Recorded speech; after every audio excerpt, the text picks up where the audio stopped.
Hi, I'm Chef Gio, food content creator here at BiteSized. Morcon is one of the festive and Pinoy handaan staple sa ating mga special occasion. Kaya naman, i-level up natin to by turning it into a Wellington. Tara, lutuin na natin itong Morcon Wellington. Una natin gagawin is paghalo-haluin natin yung ingredients for our marinade. Okay, so una natin ilalagay is our pineapple juice. Yung pineapple juice yung magbibigay ng konting sweetness sa ating marinade. Next is we're going to add our lemon juice. Yung lemon juice naman ang magdadagdag ng acidity sa ating marinade para tulungan lumambot yung ating beef. Next is soy sauce. Tapos ilalagay natin yung ating red onions and garlic. Season with salt and pepper. Tapos haluin lang natin lahat to until ma-incorporate lahat ng ingredients. Once nahalo natin to, set aside lang natin to tapos gawin na natin yung ating beef. So ang gagawin na natin sa ating beef is iba-butterfly lang natin siya or paninipisin natin yung kanyang hiwa. Ang goal kasi natin dito is basically mag-even out yung ating beef para later pag ni-roll natin siya, kasya yung mga filling natin. So, ayan. Ngayon, i-transfer lang natin siya dito sa pan. And then after that, lalagay natin yung ating marinade. Make sure lahat ng parte ng beef, ma-marinate natin. Okay? Para mas manuot talaga yung lasa dun sa ating karne.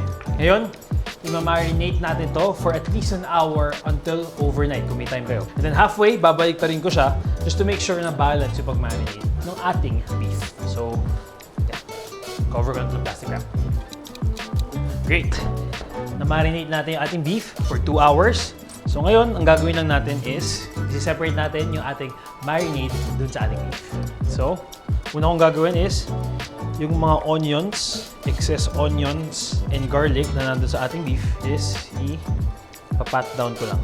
Now, it's time to put in our filling. Una natin ilalagay sa ating beef or Morcon roll is our hot dogs. Next is our bell peppers. Next is our pickles. Since isa pa lang hawak ko, pickle pa lang to. Since dalawa nasa loob, pickles na siya. Next is our ham. Keso de bola. Arrange natin na maayos para later pag ni-roll natin madali. Okay? Next is our eggs. And now, next step is we're going to roll our Morcon. The reason kung ba't hindi ko siya nilagay sa pinakadulo is mahirapan kasi tayo mag-roll. So at least mga 3/4 dun ko siya nilagay. What you want to do is make sure it's tight. Okay, ang gusto natin dito is ma-achieve na patay-patay yung ating buong Morcon. Basically, dapat same size siya para mas even yung luto niya later. Okay? Yan. So ngayon na-roll na natin siya. Tatanungin niyo ako, mag-hold ba yan pag niluto natin? Well, technically hindi siya mag-hold kasi hindi natin siya finorm sa plastic wrap and hindi natin siya chinel. Pero one way of actually making sure that your Morcon would hold is by using a kitchen or butcher's twine. Now we'll just go for a loop like this. Pasok natin yung ating beef. Yan. Ganyan. Sa other side. And then tighten lang natin. This might look intimidating pero actually it's not. It's easy to do lang naman. Okay, so just do the loop again to create this one. Actually, ilinya lang natin ng ano yan. Mamaya natin ilayusin yan. Sige. I-line up natin ng maayos in a while.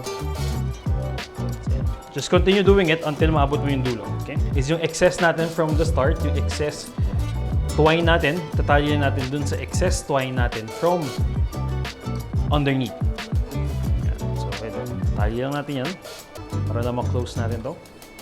Make sure to double knot to secure it properly. Okay? Alright, so ready na.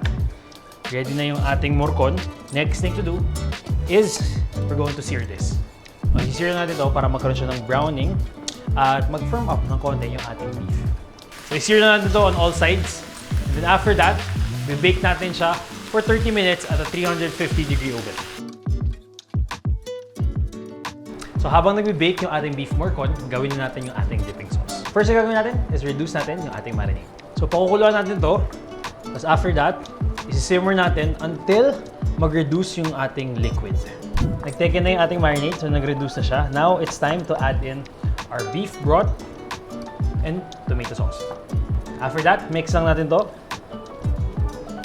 And we'll let it boil for about 3 to 5 minutes and then again, simmer natin para mas mag-thicken ulit yung ating sauce. Gusto ko na yung consistency ng ating sauce, so okay na siya.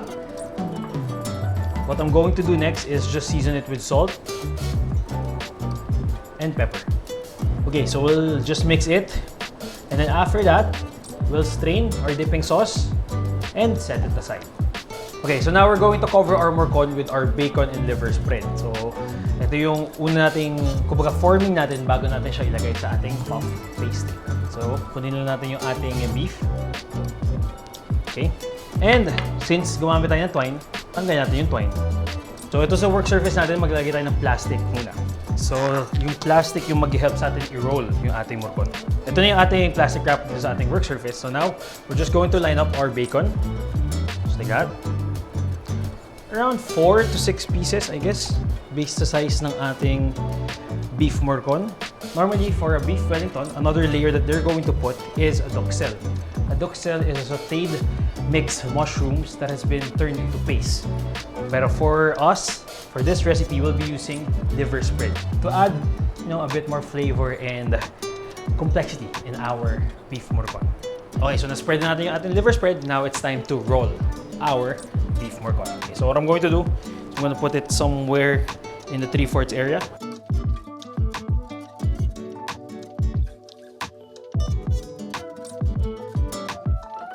So here, we have tightly wrapped our morcon in bacon.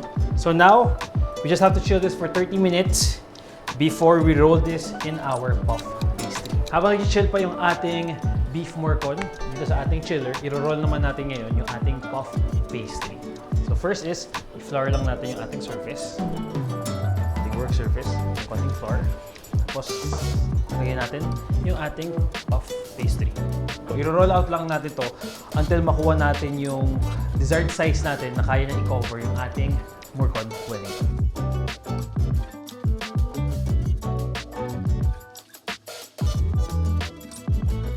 Ayan, ready na yung ating puff pastry. So, nakuha natin yung ating desired size.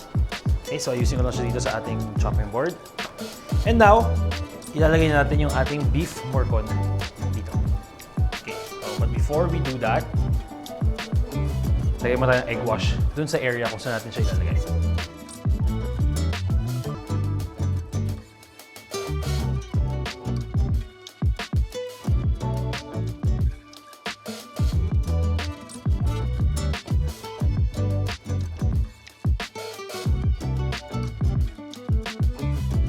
Okay, so here is our chilled morcon inside our puff pastry. So ngayon, i-chill natin to for another 30 minutes before we bake it. So, ngayon, ang next step na gagawin natin is para lang, pwede mo siya i-bake ng ganito na, pero para may konting flair, konting arte, scorean natin siya ng konti. So what does that mean? Magde-design lang tayo sa ating puff pastry. Hindi mo masyado artsy na tao.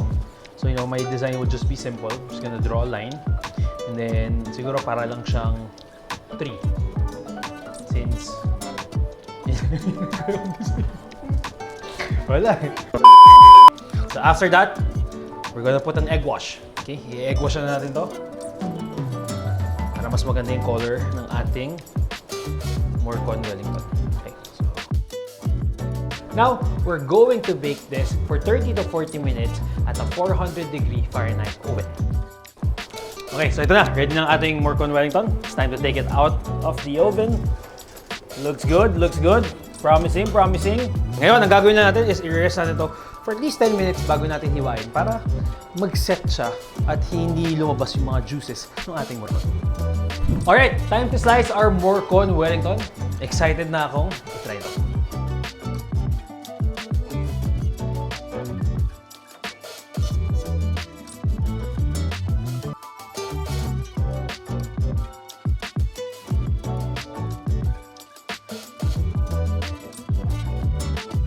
Para sa iba pang delicious handaan recipes, like and subscribe our YouTube channel, BiteSized.ph.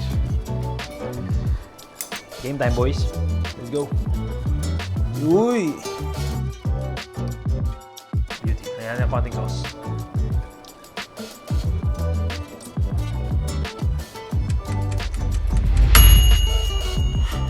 That is good stuff. That is great stuff.